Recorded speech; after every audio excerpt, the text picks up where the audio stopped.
Hello everyone, this is Loco S, and welcome to Invictus Launch Week for the year 2953 in verse. See if I can get it on the banner up there. Yeah, 2953 in universe. In the actual real world, it is the Invictus Fleet Week or Launch Week for 2023.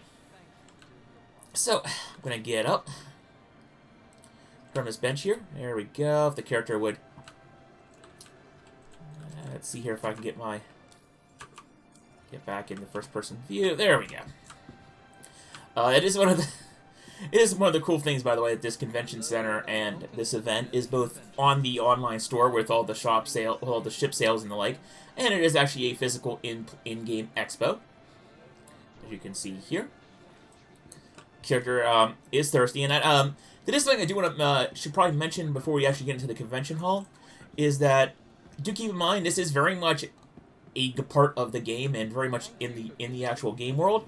So you do actually want to keep your eye on your hydration and food levels, so you don't accidentally starve to death or dehydrate to death inside the convention center as well. And it's just honestly something you should do in real life, by the way. I go to a lot of anime conventions, so it's just something you should definitely do also. And it is something that you will also, if you are really hardcore into the anime convention scene, will forget to do. It's kind of hilarious how reality sometimes informs game design and how game design reflects reality on a completely unintentional level. But what is going on here today is that this is Invictus' launch week, first day. So, first day of Invictus launch week of this year for 2953 in-game, and once again, that'll be 2023 in the real world, is we have MISC, MISC's new subsidiary of Mirai, and Crusader Industries. That's why today I'm wearing my Crusader Industries gear. So, we have that going on today. Now, because this is Invictus and not the Intergalactic Aerospace Expo, otherwise known as the IAE, you're actually not going to have every single ship on the floor today, or for any of these manufacturers. Now, granted, some manufacturers will have way more than others because of their nature, but it's just mostly going to be combat and logistics ships at the expo. So keep that in mind as we enter here. A very rather bold fashion statement by that character right there.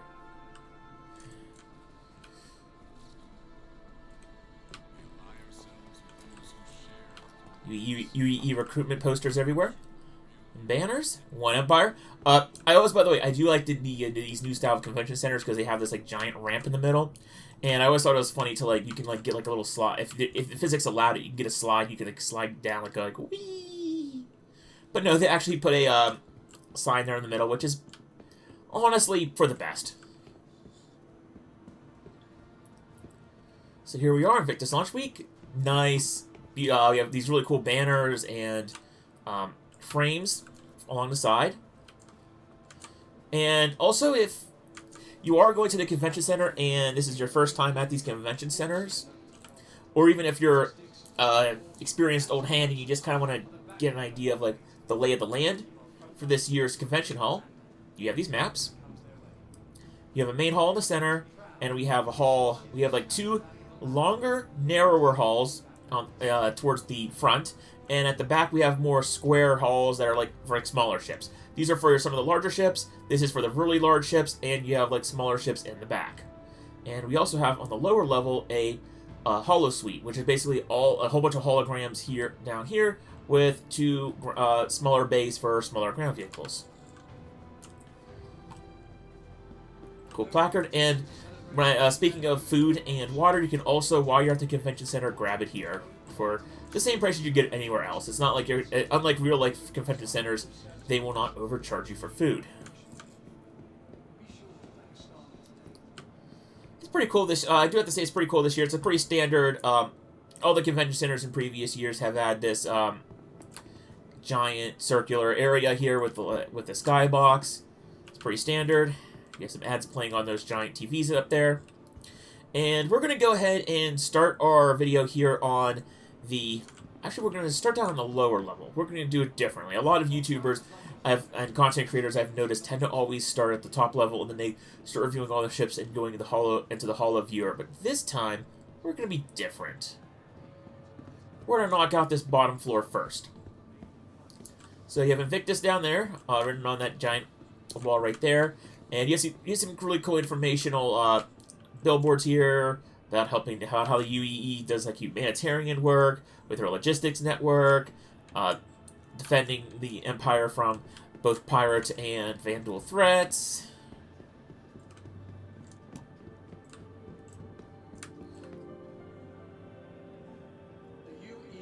This is this is actually the history of Invictus. It starts off with the first Tavaran War, and it goes all the way to the very latest day.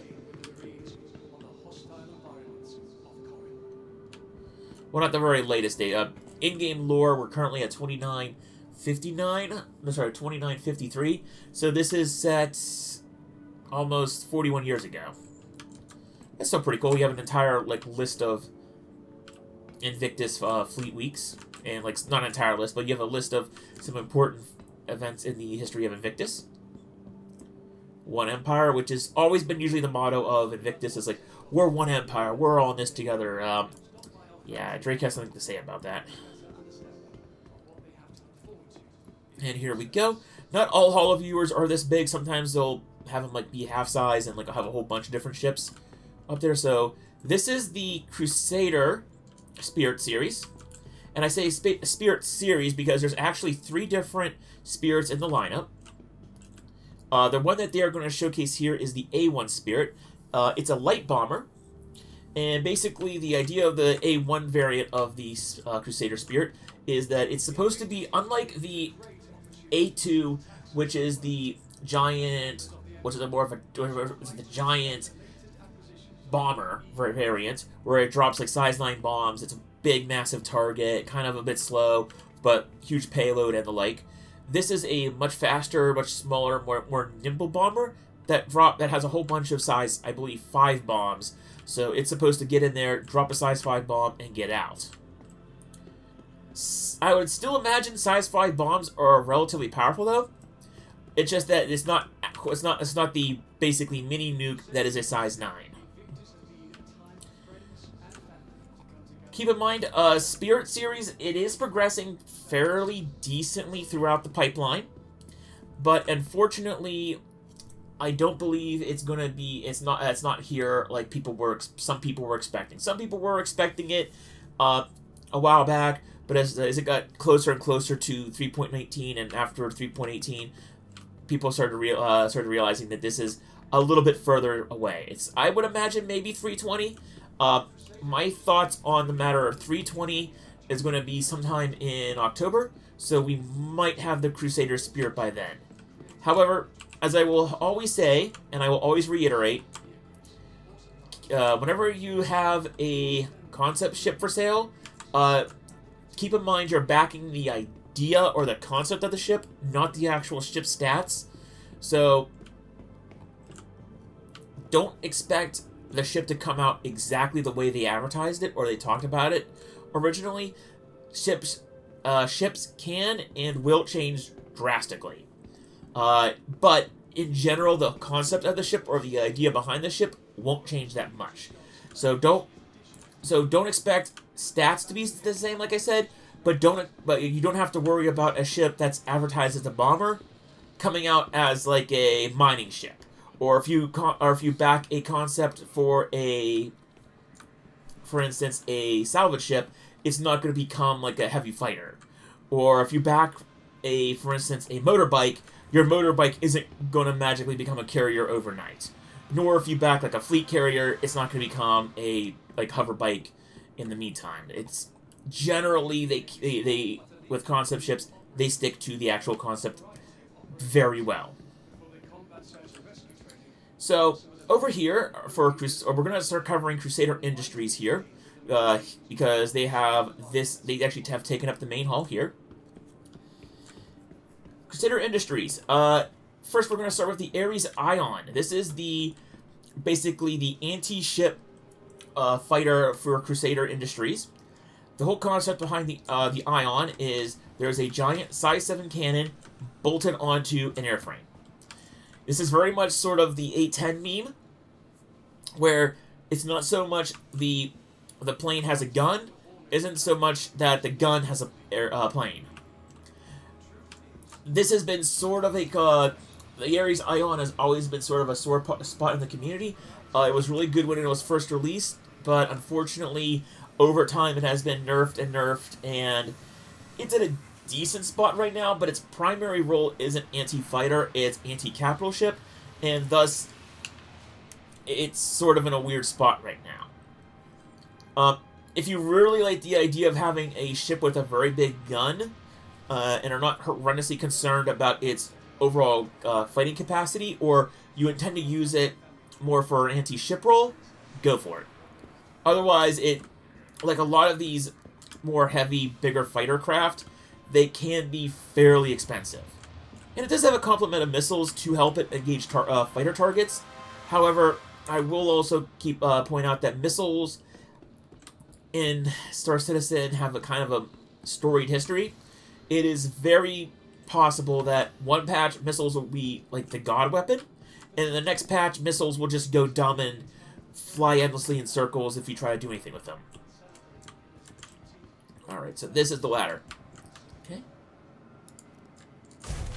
Just gonna hop into the cockpit real quick, show you what's inside.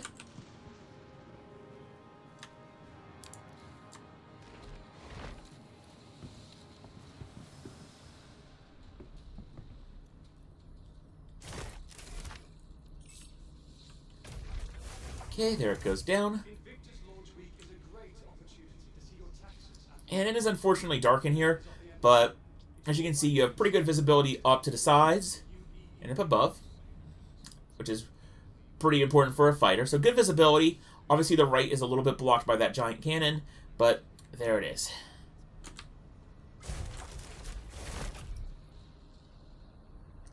And I do like the F-16 style cockpit, or canopy glass, where it comes down and it sort of forms a nice scene without a canopy bow. And more pantless citizens.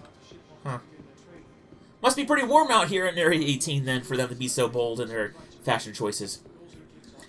Now, the gun strapped to a aircraft very much fits the bill also for the Ares Inferno, and this is very much sort of the A-10 of the Star Citizen universe, where it is a giant Vulcan cannon attached to an aircraft, or in this case, the Inferno. Whereas the Ion is a giant a ballistic energy... Well, the Ion is a giant energy cannon that does, like, devastating damage to the capital ships. This is somewhat more suited to fighting other fighters. However, keep in mind that ballistic ammo, once you run out of ballistic ammo, that's it for the ship, because the ship only has one gun. So, because it only has that one gun, whenever that one gun runs out of ammo, you're kind of in a bad spot. You do also have this similar 8 missiles as compared to the other Ares Ion, but unfortunately, again, you're going to have to contend with the fact that missiles can and will change their effectiveness from patch to patch.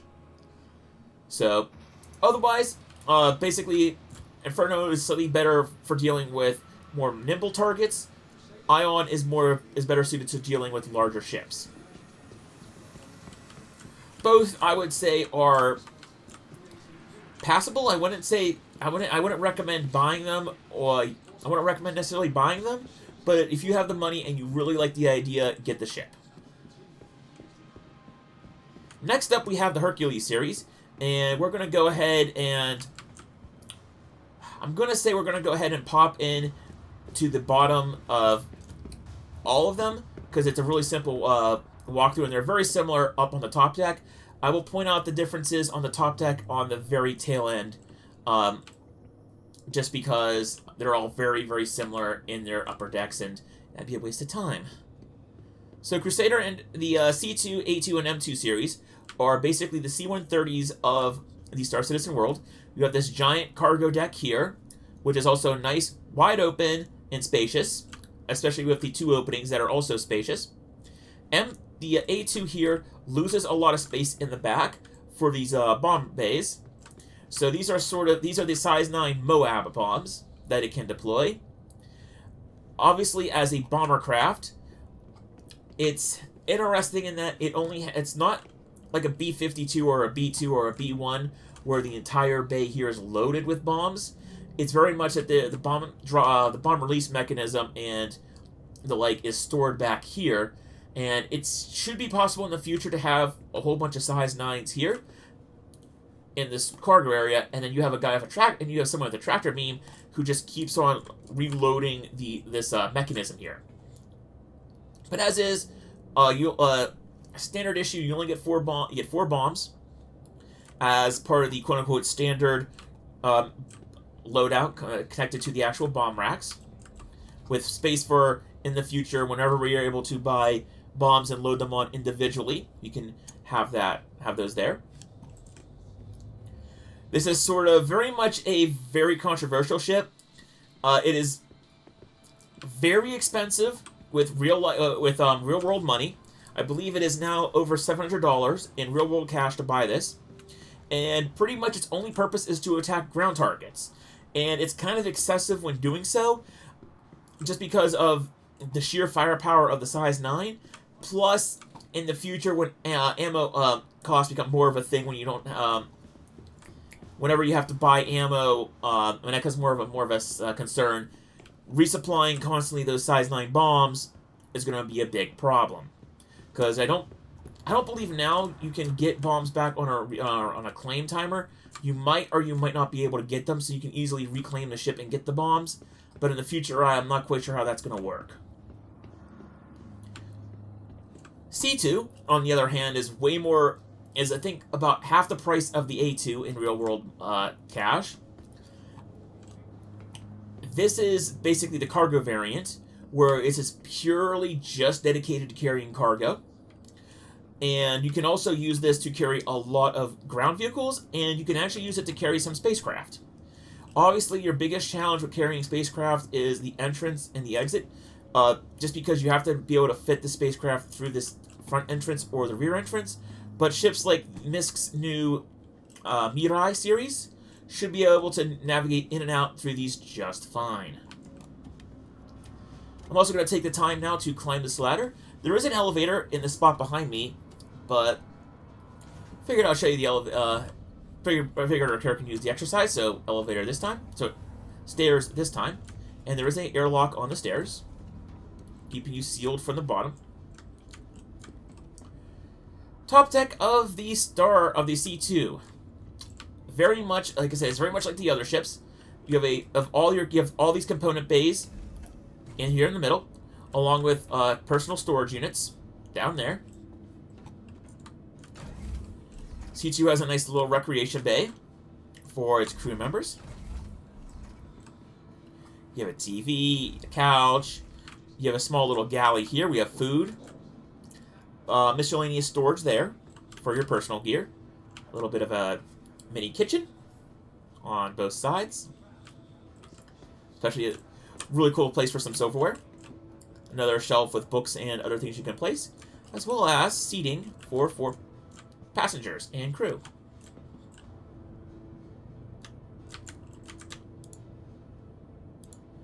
And Crusader Industry ships do actually have lighting controls in them, so you can turn off all the lights. This is more of like a night lighting, for mood lighting, however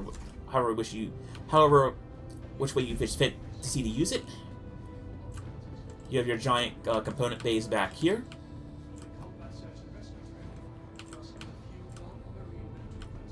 You have this little mini walkway in between the 2 sections of the ship here in the back. Again, more component and access bays. Your ship's bunks are back. Your crew's bunks are back here.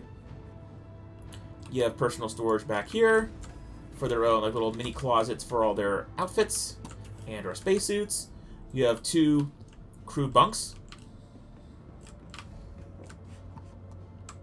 And they also have their own little workstations.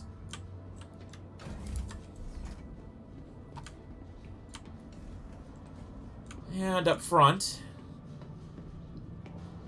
through this fairly long passageway, you have more component access as well as escape hatches.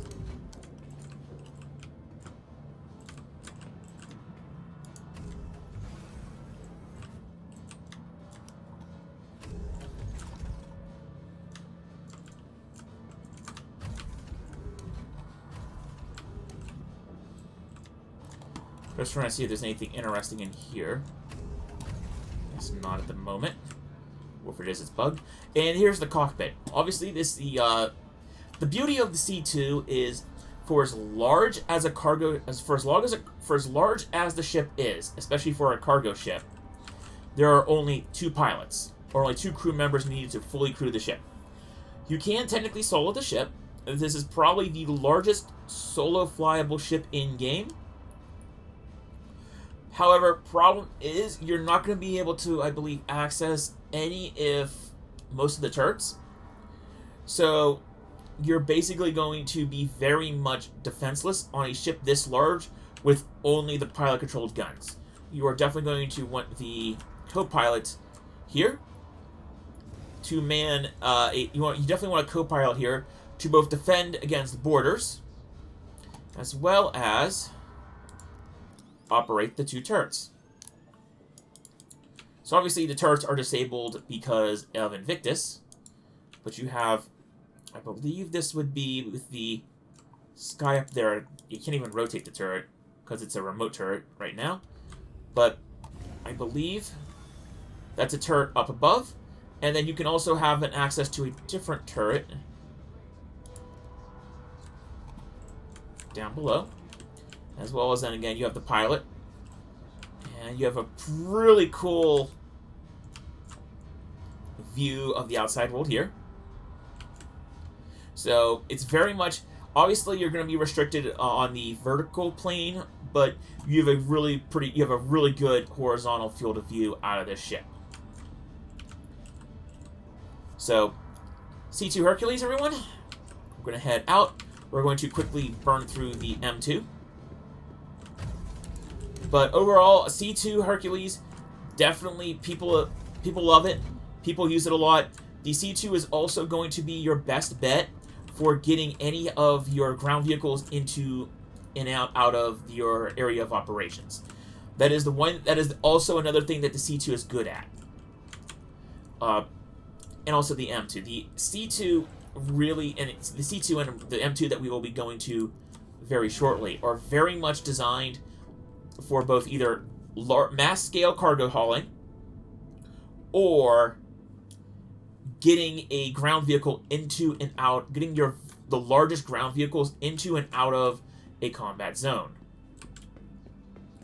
And I do believe the Nova tank, or affectionately known as the Tonk, this is the only ship I believe that can reliably carry them, as well as the Anvil Ballista, I believe the Anvil Atlas platform ground vehicles, which are the Centurion AAA Mobile AAA, the Ballista SAM site, and the Spartan APC. So definitely, definitely get this ship if you want to do cargo.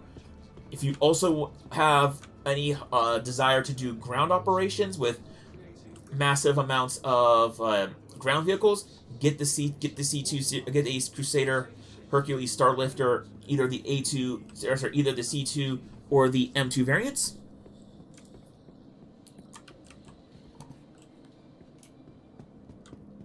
Now this is saying this is a C2 as well, which is interesting.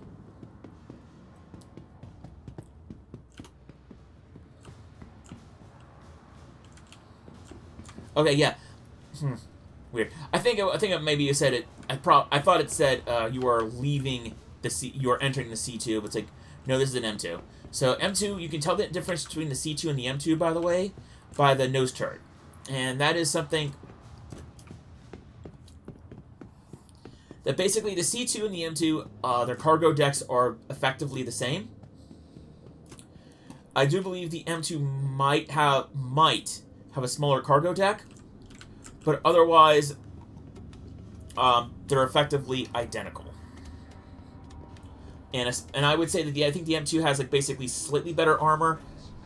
Possibly, I know it has more turrets, and it's more. And the M2 is definitely meant for more of your combat vehicle insertion, whereas the Rec Room that was on the other variant has now been replaced by this armory here, where you can pick up your whole bunch of troops here. You can have your troops hang out in here, and then when it comes time to actually deploy them, they can go. You can all go into here. You can have these escape pods if they need to escape, and you have all the gun racks here as well.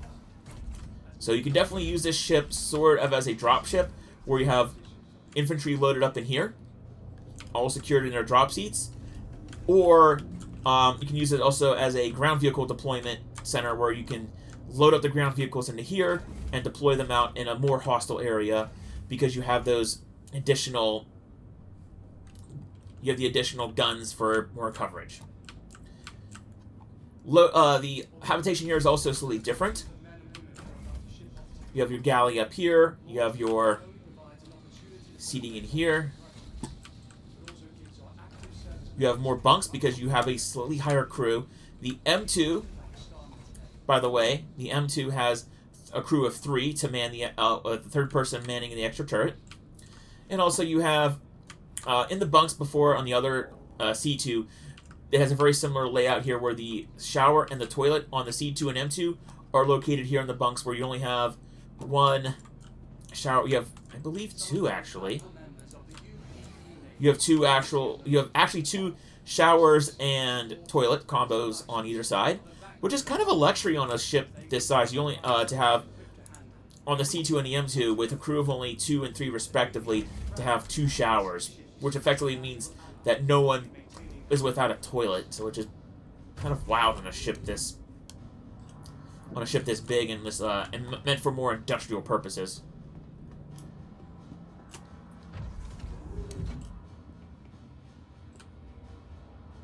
And there you go. Slightly different bridge layout here on the M2. 2 pilot, co-pilot, and you actually have a gunner. I was going to enter the gunner seat real quick. No, I wasn't saying I was going to cover the top floor of the M2, but I figured I might as well because it's relatively similar, but it's still different enough that it's worth investigating. Plus, we don't need to explore the entire thing. And it is interesting for the gunner seat here. All these little blue triangles, this is a thing that they recently added. All those blue triangles are actually, I believe, NPCs and human players. So they're all basically human targets that the sensor is picking up. But yeah, M2, everyone. Now, if you're thinking to yourself, oh boy, I was thinking about getting either a M2 or C2 today, I would say of the two, to figure out which one you're doing more of. If you're doing ground ops as your primary objective with your basically your org, and you need a ship that can carry ground vehicles into and out of into relatively hostile areas, I would say pick up the M2. If you're doing more cargo-oriented runs in more safer spaces of the world, I would go for the C2. Just because the M2, I believe, is slightly more. I believe this M2 might have slightly different hull metrics, but the big thing is with the M2 is that you have an extra gun turret.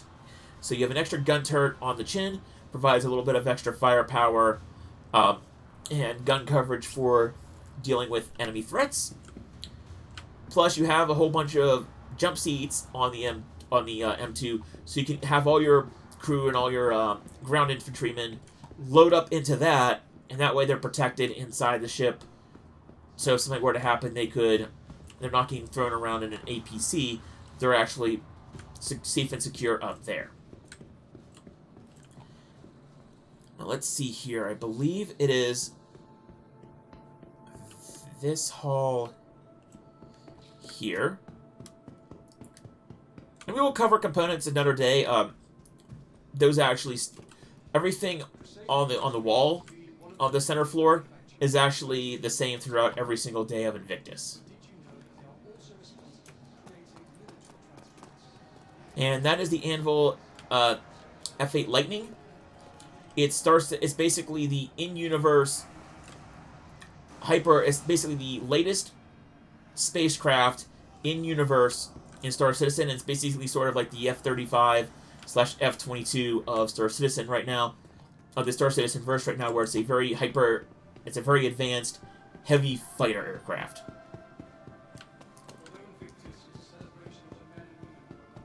So here's one of the halls. Just making sure I'm still walking. Sometimes your sense of perspective gets a little bit messed up in these giant areas. Here we go, Invictus, launch week 2953. Remember to exit out of that area. I want to see something down that way. And as you can see, Crusader here has a relatively interesting choice. It has the Crusader Mercury Star Runner. So you have the Hercules Star Lifter, which is basically the C-130 of Star Citizen, dropping in, deploying large numbers of smaller ground vehicles or even a few of the larger ground vehicles in a go, plus having a massive cargo capacity. The Star Runner is pretty much the Millennium Falcon of the Star Citizen universe. Fast, relatively nimble for its size, decent amount of cargo space. Has a bit of smuggling capacity here in a shielded cargo area right here. Has some really cool tunnels underneath that I won't spoil for you. If you want to explore those and see what the ship is like, you can go into there. So you have component access and also a sort of semi-secret door into the hallways down there.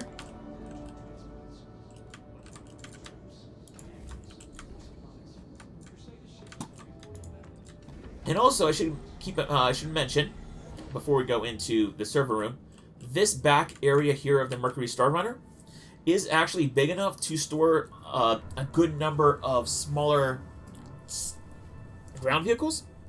For instance, the Tumbril Cyclone is a popular choice to load up into the back of this for ground operations.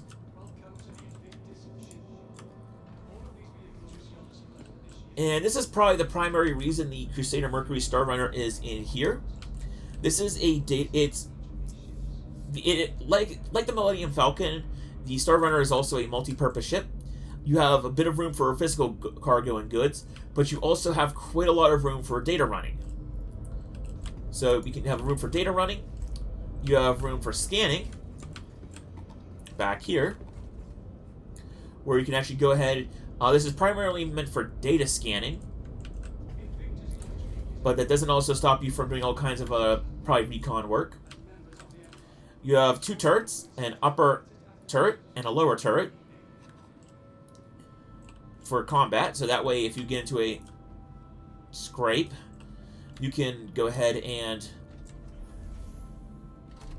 protect yourself. Also keep in mind, while you're on the show floor, people might have been jumping in and out of the various tunnels underneath the Star Runner. So keep in mind you might have to open and close the door down below.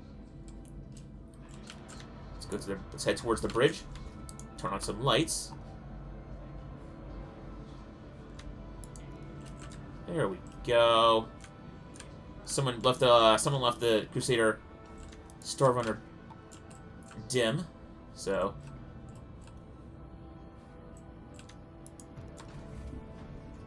there we go. Get some lights in here. Habitation is off to the right. Star Runner has a crew of 3. Obviously, as you previously saw, there are actually 2 gunner spots, as well as the pilot up ahead. So obviously, a crew of 3 can fully man the ship for combat. So you have your 3 bunks.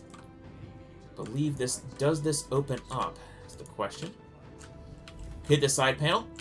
Crusader Industries always outfitting their ships very well with facilities for the bathroom. So you have 2 bathrooms for 3 crew, which is again very much a luxury in some of these larger ships.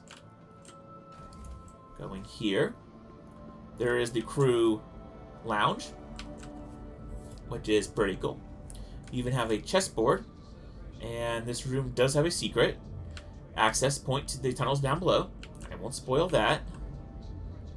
It's a pretty nice rec room, plus cafeteria, / mini kitchen, so you can keep your crew well fed on their journeys. You don't have to eat MREs your entire trip.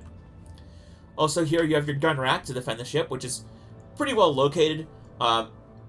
It's a good access point between you. If you're going to be sleeping and you're boarded, you grab them. If you're eating, you can go run in here and grab them.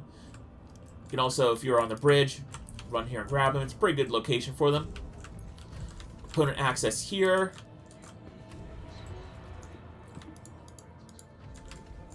Screens are a little bit bugged out right now. I'm not quite sure why.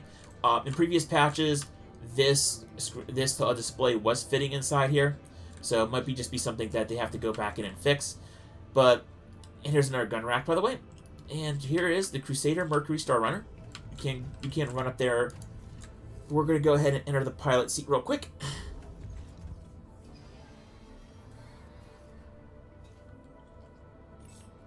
There we go. You can have a little bit of downward visibility, as you can see right there. Underneath between the two panels right there. You can have this giant, you have a really good visibility overall on the ship. Again, pretty nice panel. You have like 3-panel layout, which is pretty nice. Physicalized buttons, which are also a nice touch. Obviously, because these are just like in a car show, they don't really power on the car really, or if they do, they basically kind of connect them to like a sort of ground power. So you really can't like rev up the engines, like turn on all the systems. It's just to keep the car battery from draining from it being open and like all the lights and stuff being on. So let's see here, servers. Oh, come on, game, don't crash. That is something to keep in mind, by the way, at Invictus. If you are coming onto the show floor, try to pick a time that's local to you, that might not be super busy. Like if you can, if you wake up tomorrow morning on Saturday and you just, or Saturday at least for us in America, and you think, oh boy, it's like 9 o'clock in the morning. What should I do? Hit up Invictus first. That way there's less people, less chance of server shenanigans going on. And then you can hit up Invictus, see what there is to see, and then as people start coming on towards noon and like late mid-afternoon, you'll be done and you'll be out of here. Shouldn't take you that long. Even I will say on my days that I visit Invictus and Intergalactic Aerospace Expo, IAE. I don't know why I'm saying hard. I was having such a hard time saying that. On those days, I don't usually spend more than like 2 hours here at the very most. Obviously, as time goes on and more ships get added, I might spend more and more time, but it's not too bad.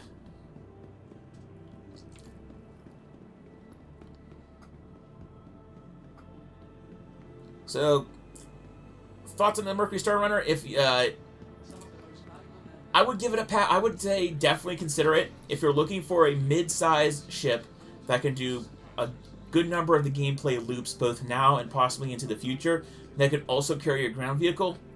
You can't go wrong with the Mercury Star Runner. Good all-around stats, definitely maneuverable, definitely relatively fast. Not super tanky, but it's tanky enough.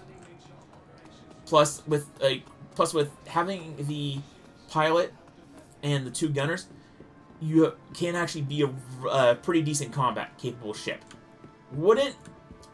I would say the Mercury Star Runner is another good choice to run solo, but it's definitely getting up there as far as your abilities. You're kind of pushing it to run the Star Runner purely solo all the time, especially in combat.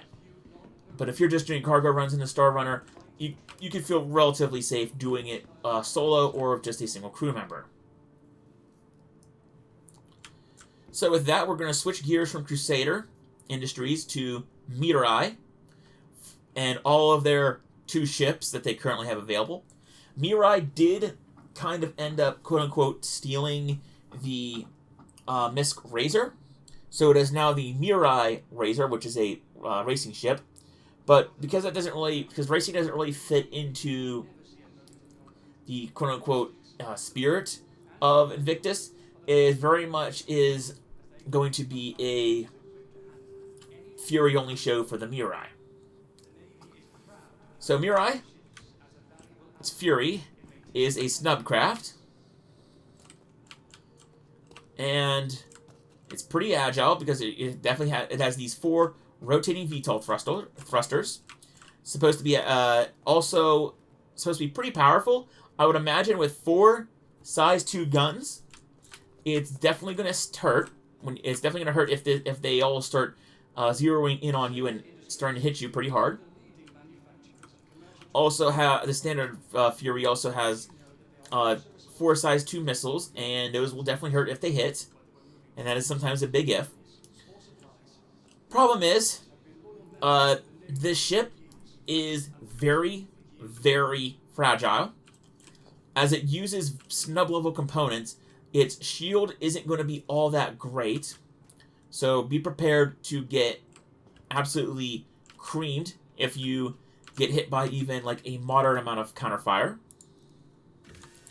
It doesn't have a quantum drive as a snub, so you're also going to be very much restricted in where you're going to be able to go. So you are going to have to 100% rely on another player to transport you into combat in order to actually fight in this ship. So this is very much a ship that you should only really consider getting if you know for a fact that you actually have a group that you can reliably play with, and that group would be interested in taking your ship along for combat. And even if your group of friends or the group or the org that you're with even has a ship at that time that is capable of transporting this. A lot of ships are capable of transporting this because of its extremely small compact size, but that might not be always, but not every single multi-crew ship will have this. Will have the ability to transport a ship of even this size. Does seem like, however, all these buttons are enabled, which is cool.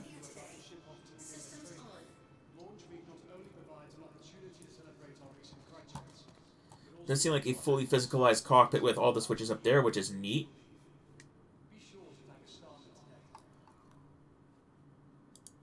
I guess this is where all the displays would be, up here.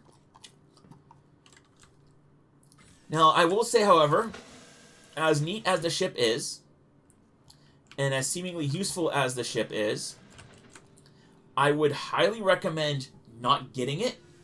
It is $50 on the pledge store, so it is indeed a very, for what the ship is, it is very expensive.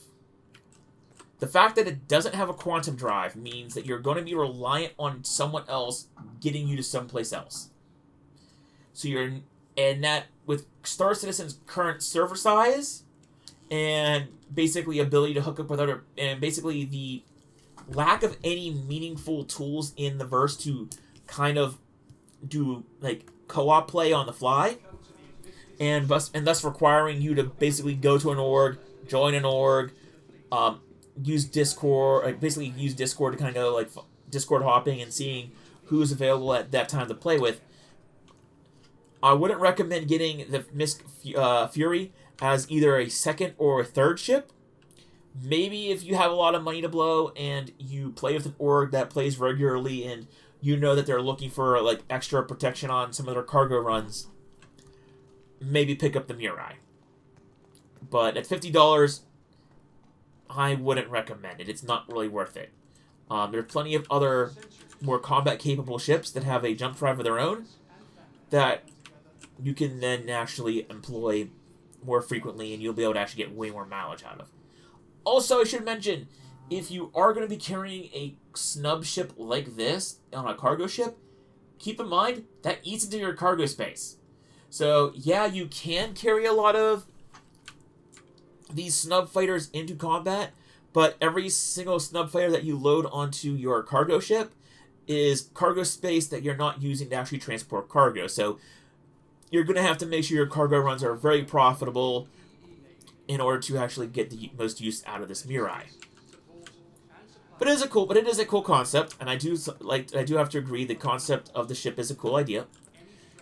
The only other problem is that the MISC Fury, the basic MISC Fury makes sense. The MISC Fury MX is... So, the best way to describe this is, a long while ago at this point, I used to play a lot of Armored Core, and with the new upcoming Armored Core 6, I'm probably going to get back into it pretty hard. What me and my one Armored Core friend describe as missile boats is basically what this is. It's effectively a unit, in this case the MISC Fury MX, that basically solely uses, or even at least in Armored Core, would almost solely use missiles. So the problem is that you're gonna have to wait a while for all these missiles to lock, and you're very much at the hands of Star Citizen's missile code at the time. Cloud Imperium Games may decide to one patch really focus on getting missiles into a good place, make sure they're balanced, make sure they're actually able to track targets, make sure the server's netcode is keeping up with the missile changes, all that fun stuff. If that's happening and the missiles become useful, this ship could be really powerful. If CIG drops the balls on missiles for a patch or two, you're out of luck. Thus, while I do like missile gameplay a lot, and it can be really fun to use against larger ships, I would give the MISC Fury MX a very, very hard pass. Again, you're paying $50 for a ship with all the problems of a regular Fury, and it can only fire missiles, which can also get very expensive. But I'd be lying if I said I didn't find this concept funny. It's a very funny concept, I think, and it could probably be very fun. Also, the MISC Fury MX does have a blast shield that comes down over the cockpit, so that's another little extra feature, which is cool. But, again, for such a small little ship, I see more problems with it than not. So don't pay $50 for the ship. Get it. But I could potentially see you earning this ship in-game. A relatively small ship like that should be relatively easy to pick up in-game. Now, I'm not 100% certain why this is here under MISC. I do believe, maybe they haven't changed over the branding yet, but the Razor EX is a stealth racing ship. The idea behind this is that the MISC Razor is, soon to be Mirai Razor, is a racing ship that then got a whole bunch of stealth tech and components loaded on as default, and then is used basically sort of as a very agile, very fast recon craft. It's pretty cool. Most of the racers in-game I wouldn't really recommend for combat, but racing gameplay did get recently added. So this is a solid choice if you want your racer to be a bit more on the low signature side. Now, signature gameplay really hasn't been added to the game yet, but if you want something, but in the future it will be. So if you want more of a more stealthy racer, you don't want to be as noticed while you're traversing the verse, going from race course to race course, might not be a bad choice.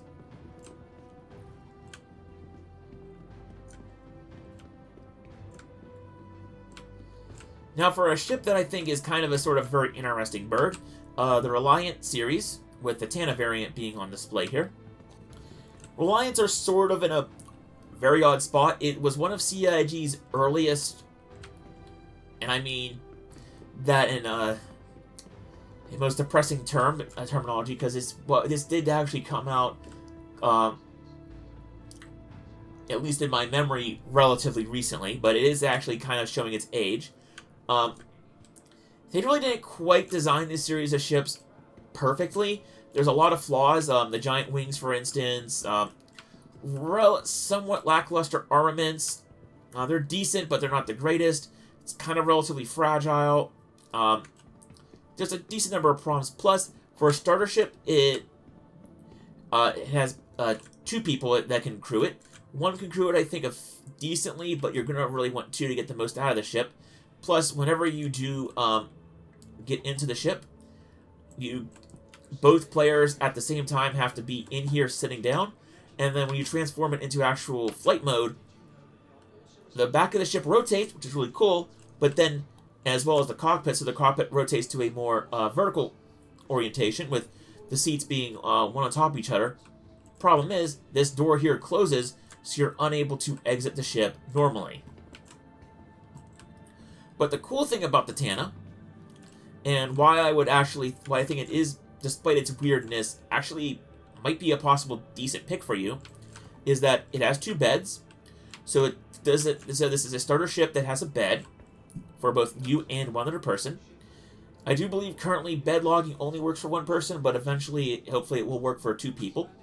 So 2 people you really only need a 1 person. This ship can be soloed, so no need for the 2nd person, which is another plus. Has a bathroom facility, including a shower head. Has gun racks, so you can store guns. Has a bit of cargo space here for lockers for your own gear. And, very importantly, it has one of the best features of any ship, especially for these light combat ships. It actually has a room for 1 or 2 SCU. Now, you're thinking, why? Why should that matter? It's a combat ship. Why should I care if it has space for some cargo? Box missions. If you're trying to do any kind of box mission, you can use this ship to go to the area, fight your way through, pick up whatever box or black box. Sometimes it'll be a black box. Sometimes it'll be 1 piece of very specifically high-value cargo. You can load it up in here, and you can take off. Plus, I do believe it's called, not Dumper's Depot, the cargo decks. There are some of the major landing zones, every major landing zone above it has a giant spaceport. On that spaceport, there is a cargo deck. On that cargo deck, you can buy an empty 1 SCU cargo box. You take that cargo box, you load it into here, drop it off in there, you clear out a bunker, pew pew pew. After the bunker is cleared, or while you're clearing out the bunker, you can take that empty 1 SCU box with you, kind of use it as now you could, if you wanted to be cheeky, use it as a bit of cover, but the real purpose of that empty 1 SCU box, load it up with a whole bunch of gears and weapons and ammo and gear that you find on the run, use a tractor beam, load it onto the ship, and there you go. So, Reliant Tana, not necessarily your worst pick for a starter ship. If you pick the right combat scenarios, the guns can be useful. The gun turrets are also neat because it gives you a bit more field of fire. But I would say that Tana, while it might not be the best combat ship for fighting against aerial targets, I do believe it is actually it could be a very useful ship if you want to do basically small ground operations. The cannons give you enough self-defense capability to fight through a decent number of enemy ships. You have missiles equipped as well. But having the 2 people, a little bit of space for cargo for any loot you find on the ground, plus the gun racks, means that this is possibly a really decent ship for doing small ground ops.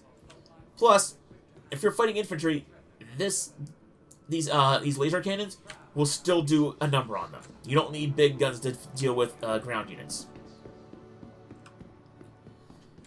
We're getting pretty close to the end. We only have the MISC Freelancer MISC. That's a mouthful. And the MISC Starfarer Gemini back there to go through. So, Freelancer MISC is very much the militia version of the Freelancer. Has your pilot-controlled turrets that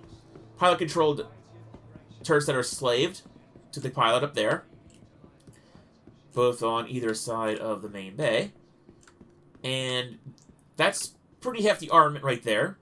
But your main armament here on the Freelancer MISC is missiles, hence MISC. You do also have a rear turret. Rear turret is somewhat useful on this ship. Definitely helps out on a ship this size. It's not the most... The Freelancer isn't the most maneuverable ship. So having that extra turret does give you a little bit of protection from more smaller, more nimble ships, as your missiles go to work on larger ships. Cargo bay back here isn't significant. Problem with the cargo bay is that you'd think you'd be able to get some small ground vehicles in here, but your best bet is mostly just getting either a Dragonfly or a Nox back here. So don't expect to be doing massive ground ops out of this vehicle. You might be able to like deploy like a pair of soldiers or marines to do ground ops, while the MISC provides heavy fire support from above.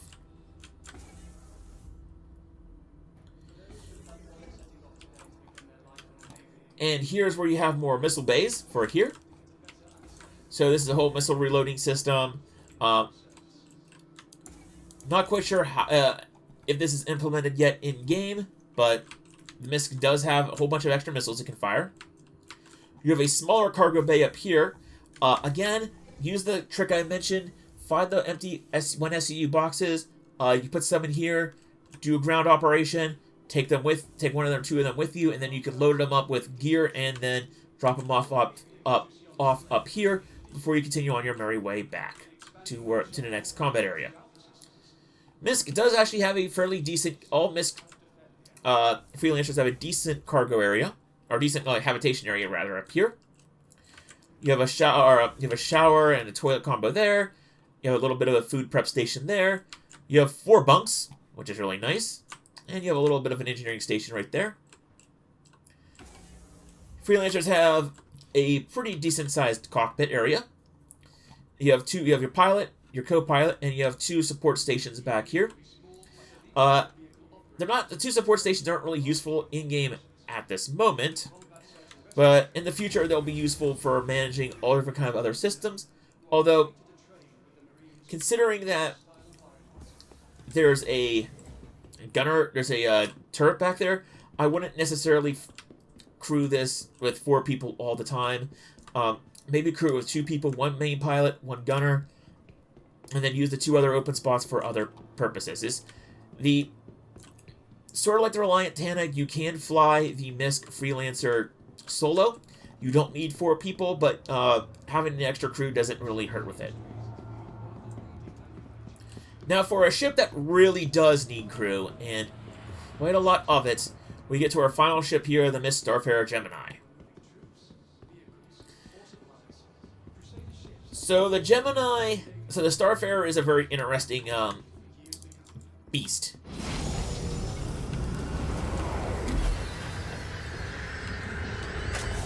First off,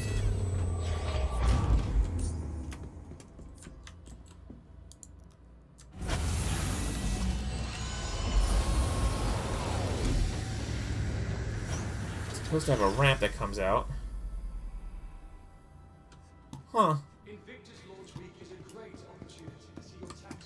I've discovered a possible bug.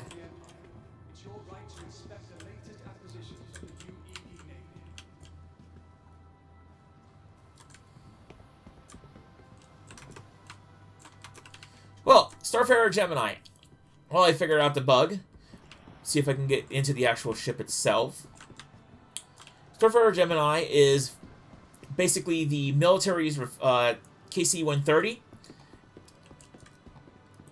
Very much a tanker. Very much a space tanker. Uses that nozzle, uses this boom assembly down here. Extends out.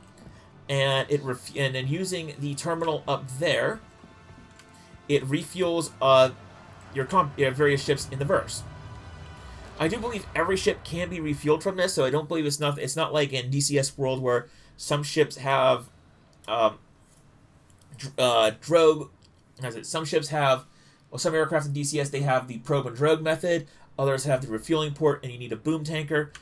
Pretty much all Star Citizen ships have the same refueling port, and all ships have it. So you can use the Starfarer to basically refuel every ship in the verse. Currently, that's not too much of a problem, and it's really going to require us to get Pyro and the distances that the Pyro system cover for refueling to become more vital. Other notes about the Starfarer: you do need quite a bit of crew. You're obviously going to need a captain to actually fly the ship.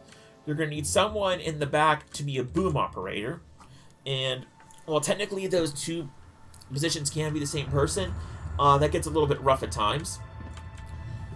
Because the problem is that there is no basically self-defense weapons on the MISC Starfarer Gemini that the captain can control. The captain and the helmsman at this, but really, it can control some very large guns in the front, but they're so big and kind of ridiculous that they're only really meant for fighting larger ships like Constellation size or Cutlass or Corsair size.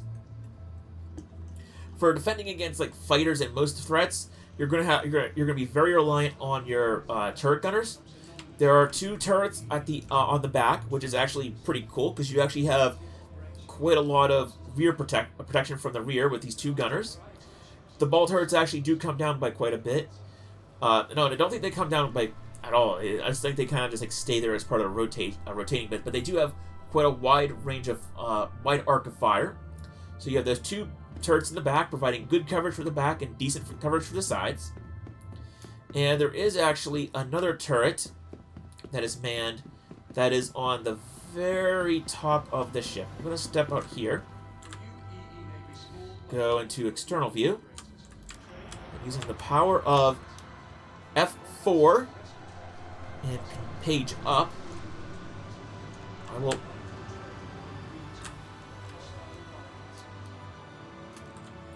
this might be the highest the camera can go, so we'll see. See a window up there. That's actually a window that goes into the crew cabin. There you go. There it is, that turret. So you have the 4 cheek guns up front. You do have a missile bay. You have a missile pod at front that also can fire out and protect the ship. And up top you have a top turret that can also provide coverage for the ship. Still, it is the Starfarer is very much a tanker or fueler ship, so don't expect it to actually be very tanky, even though it is a tanker. Ha ha ha. It's very much a support ship that's only real purpose in the verse is to refuel your more combat-capable ships and keep them in the fight, as well as get them to the fight.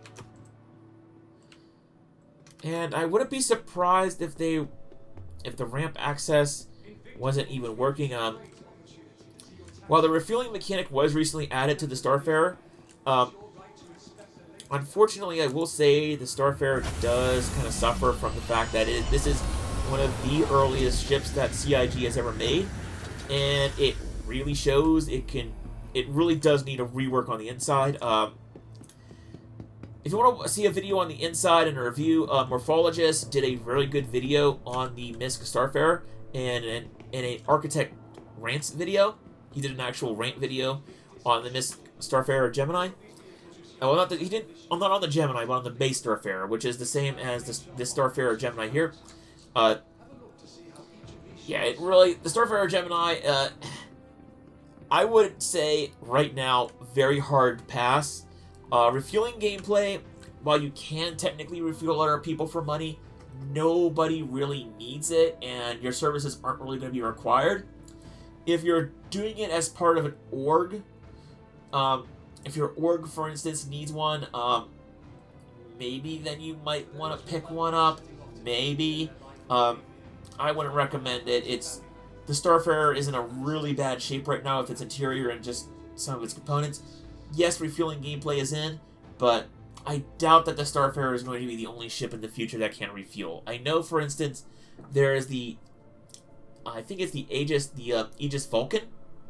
It'll use drones to actually refuel, so it'll be a bit easier to, I wouldn't say easier, it'll be a bit easier to manage the Vulcan, because the Vulcan is way smaller than that, way fewer, way less crew. The Starfarer needs, and I think can crew up to, see here, there's the 2 rear gunners, there's the top gunner, the captain, the pilot, so you at least need a crew of 4, or else you'll be very easy pickings. Arguably, you could use 5 people to man. The ideal crew on a Starfarer is 5, and with that way you have the 2 turret gunners in the rear, the top gunner. You have a not really a captain, but you have a pilot up front who can keep the ship ready to go at a moment's notice, and then you have the boom operator in the back to refuel other people. That's a crew of 5, and I will tell you right now, as a longtime Star Citizen backer, getting even 2 people onto a single ship is sometimes a feat in and of itself. So keep in mind, before you start taking the dip into your wallet to become a Star Citizen whale, keep in mind Starfarer might not be a good choice, especially if you don't expect to have a lot of people who will want to crew with you, or who are even able to crew with you. I will say I have a decent number of friends who are interested in Star Citizen, and most of them, most days, don't want to play the game. I can't blame them. That it's not in the greatest. It's not in a state that you want to play the game in, like, daily. So yeah, you definitely consider that with ships like the Starfarer, where your crew needs are so significant that you won't ever be able to take out the ship to actually do any cargo runs. Which is kind of funny, because as we sort of cycle back to the start of this tour video, the Starfarer, was it the Star something? Nope, just Hercules. Usually Crusader always has like Star in the name of their ships, but whereas the Starlifter, that's what it is. Whereas the MISC refueling ship is very much a ship that requires a huge number of crew for a ship that can only do really one job that nobody really is interested in. It is interesting that the Crusader Industries Starlifter with the Hercules series, the Hercules Starlifter, is very much a ship that is very much in demand, because it can carry not only a whole bunch of cargo, which is your primary goal, plus it can actually carry a lot of ground vehicles, which is a service people want. It can do it with way fewer crews. So I would say the Hercules series, definitely would consider. This is definitely something you'd want to consider. Now, paying hundreds of dollars for a single ship for Star Citizen is not a thing that you should take lightly. But definitely for today, the Crusader Starlifter series is a ship that I can definitely say that if you're considering, I would say consider it. Come here to Invictus, walk around the ship. You can rent the ship by going to it and hitting F key. Rent the ship, fly it in verse, see if you like how it flies, how it does its missions, and possibly consider picking it up. Mercury Star Runner, also by Crusader Industries, that we visited after we visited the Star Lifters. Also, which would be a ship that I would recommend.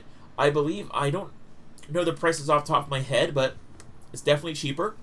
And you can still carry around a ground vehicle, and it is still soloable. It's still a ship that you can fly solo, so it's another ship I would recommend that you might want to consider picking up. And like I said, if you're considering picking up these ships, go ahead and rent them. Other than that, if you are picking up a starter ship for the very first time, the Tana is here. So you can go ahead. You can buy a Tana as part of a starter package, I believe. And that's a good starter ship if you're doing more ground combat, because you can use the small inside storage space to store various FPS loot. So that's another recommended that's another option that I would say is a good idea. Other than that, these other ships, pick them up if you like the idea, but I'd be careful. Be careful with your Star Citizenship purchases. It's very easy to buy ships that you might think are cool and like, oh, it's a really cool idea, and then you actually get them and fly them around and realize this is a terrible idea. I mean, I like the ship, but I don't know if I really should have spent all that much money on them. Don't worry, it's something that sometimes I think about when on some of my ships. I love all my ships, but there are certain ships that I think I would have much rather have grinded for in-game than have bought them in person with real-life money. So, this is Loco. As I'm quite sure this has been a very long video. Oh boy, it has been over an hour, but that is the entirety of Crusader Industries and MISC, as well as the new Mirai manufacturer here at Invictus in Star Citizen. So, until next time, this is Loco S signing out from Invictus Fleet Week. The next event, I believe the next event for Invictus, for the next show floor, is either Anvil or Aegis. So let's see here. We're going to go. Here we go. Aegis. So, May 21st, which is a Sunday, at noon on the Eastern Seaboard, so EST, noon, Aegis Dynamics will take the floor in place of MISC, Mirai, and Crusader. So you have the rest of today on Friday, all of Saturday, and then part of the day Sunday, hopefully, for you, to explore these this show floor that I showcased today. And then on May 21st, which at noon on the EST, Aegis Dynamics will take the show floor. So with that, this is Loco S signing out from Invictus. I will see you on Sunday with a new recording covering Aegis.